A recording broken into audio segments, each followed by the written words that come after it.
Asan po ba ako? Gaano na po ako katagal dito, sir? 34 years, Nay. Nay, alam ko mahirap paniwalaan ito, pero year 2024 na po. Ako po ito, si Sep. Si Sep niyo. Nakapagtapos na po ako, Nay. Doktor na po ako. Naalala niyo po, ito po yung pinangarap niyo sa akin noon.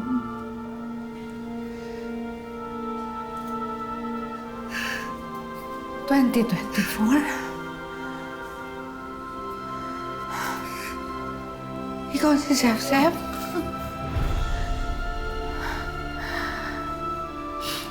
Ang tatay mo, nakita na ba siya?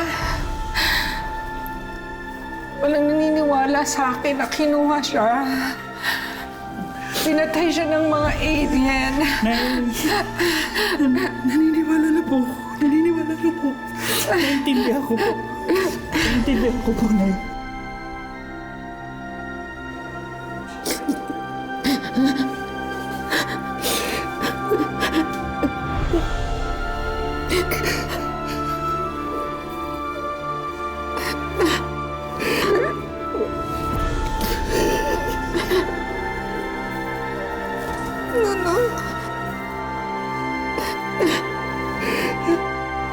Tita, pahinga ka na lang muna kaya sa bahay.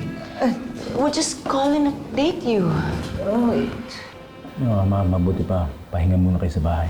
Hindi kita iiwan, anak. Hindi ko rin iiwan si Doy. Carlos, I have bad news.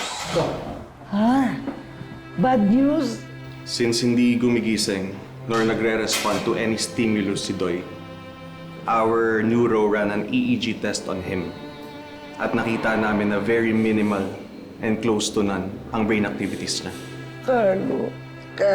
Anong ibig niyo sabihin, Doc? I'm sorry to say this, but Doy is now in a coma. Coma. Carlos. Carlos.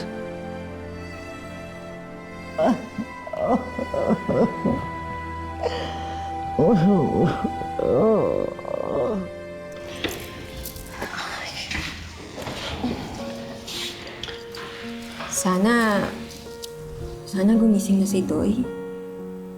O kaya, sana mahanap na ni Kuya Sputnik si Ma'am Grace. Para pagalingan niya na si Doy. Bakit nga kaya nakakapagpagaling si Ma'am Grace? Hindi kaya totoo yung sinabi ni Ma'am Venus na alien si Ma'am Grace? Dapat ba tayong maniwala kay Ma'am Venus? Nagkatotoo din naman yung sinabi niya, di ba? Ni Ma'am Grace na may bomba doon sa bedroom. Oh, tapos tayo lahat kitang-kita naman natin kung paano na tayo pinagaling. Aba, hindi yan ginagawa ng simple o normal na tao lang. Kung totoo ang alien siya, ang bait pa rin ng mga alien. Alam mo anak, dati, ang akala ko sa mga alien, yung sinasakop nila yung mga mundo. Pero, parang hindi naman ganun si Ma'am Grace. Ang totoo, parang nga siyang anghel eh. Kasi natulungan niya tayong lahat. Alam kong kakatapos lang natin magdasal sa Diyos. Pero totoo yung sinabi ni Aris eh. Sana mahanap na si Ma'am Grace. Sana magamit uli siyang instrumento para kay Doy. Sana nga.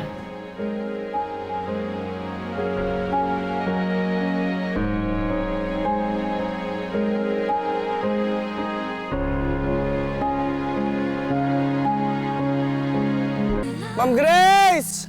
Ma'am Grace! Ma'am Grace! Ma'am Grace! Ma'am Grace!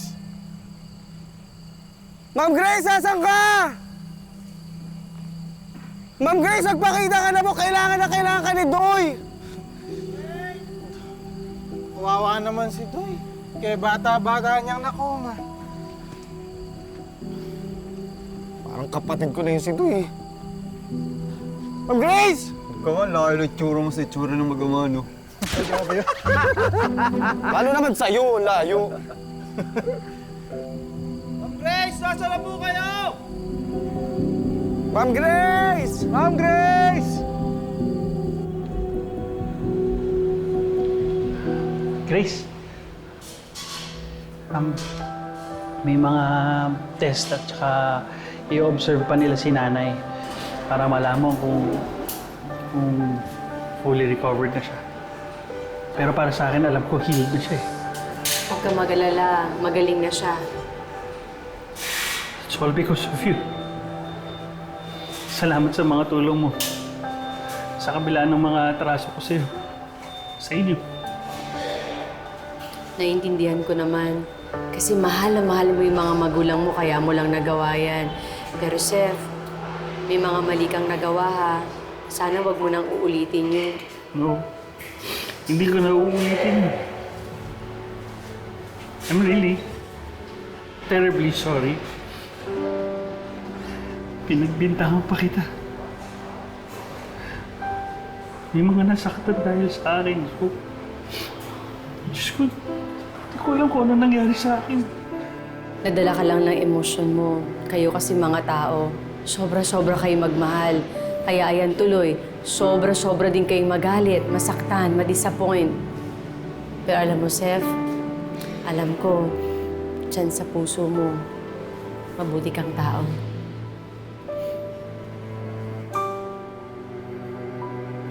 Thank you.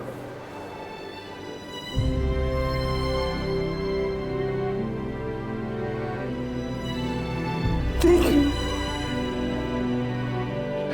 Sorry. Sorry.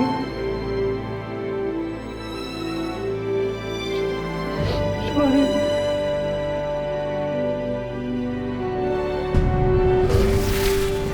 There's another complication. Doy is having an active bleeding. Nagawa mo rito!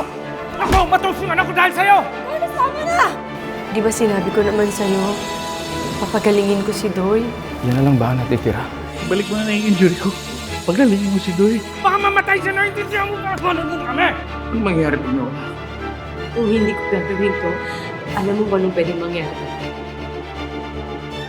What on earth? Baka hindi niya paniwalaan pero ginagamot na ni Grace ang anak ko.